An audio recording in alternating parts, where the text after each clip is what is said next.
Welcome to Make Shit Happen. My guest today is Yellopain. Yellow, thank you. Welcome to the show. How you doing today? I'm doing great. I'm excited. Hey man, first of all, I gotta tell you, I gotta give you some props. Some props right there for reaching out to me the way you did on Instagram, man. And you got much more following than I do. You got much more, footprint than I do on the internet, on people that But the way you reached out to me, man, I appreciate it. And that takes a lot, from someone to say, hey, you know what? Let's meet up. Let's talk about some stuff and let's see what we can do. So I appreciate it. Thank you, man. Yeah, most definitely, man. I love what you got going on here. Well, good, man. So first of all, there's a lot of people who follow your music and people who follow you.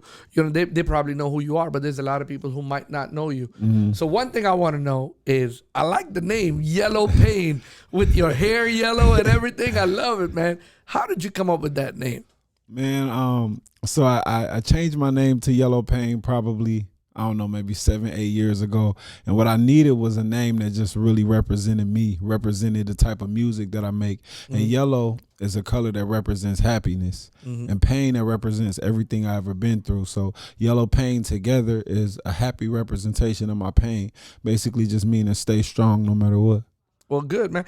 I listened to a couple of your songs, before you came to the studio, and so we can talk about it. And you talk about a lot of different things. Yeah. So tell me why. I mean, you're talking about, I saw something, you broke down the legislation real quick. Where did that come from, man?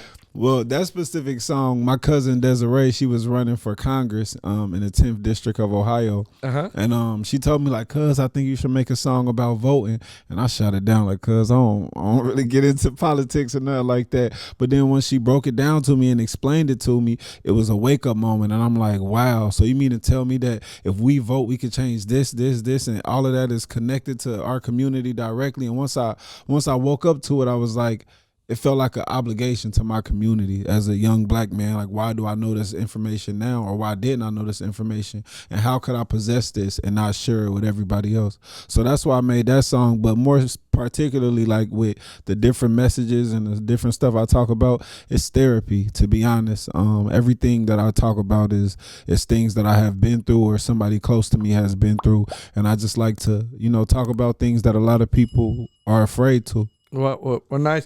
Well, when you hit me up on Instagram, right away I went to your Instagram page and I saw you you talking to, kids in school and talking about, in the park. I mean, getting people together, giving back, man. And I mean, I really, really liked it. But there was some of the stuff that I liked what you were talking about, talking about how it's not about buying those Jordans and buying those $200 or $300 shoes. Talk a little bit about that for me, if you don't mind, man. Yeah. So when I was younger, to be honest, I didn't have a lot, and that's a typical story. You know what I mean? But that's the reality of a lot of our communities, a lot of our our youth, and I want them to know that stuff is not as important. When I didn't have those things, I felt inadequate. I felt like less than somebody else that was next to me that had that. And going through that type of emotional insecurity, it can make you do a lot of things drastically to get a pair of Jordans or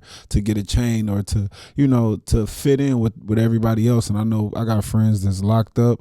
I got friends that's dead. I got friends that's on hard drugs, and that's just my reality. So with that being said, I want to make sure that I don't let these kids coming up have that same type of outcome, that same type of pathway. And when I grew up, it wasn't a lot of role models. I'm from Dayton, Ohio. We don't have no celebrities there. So I'm really the first celebrity that I know from Dayton, Ohio, like, in the rap scene, like, that can directly influence these kids. So I got to make sure that I'm giving them what I could have used when I was younger. Yeah, absolutely, sure. man. I mean,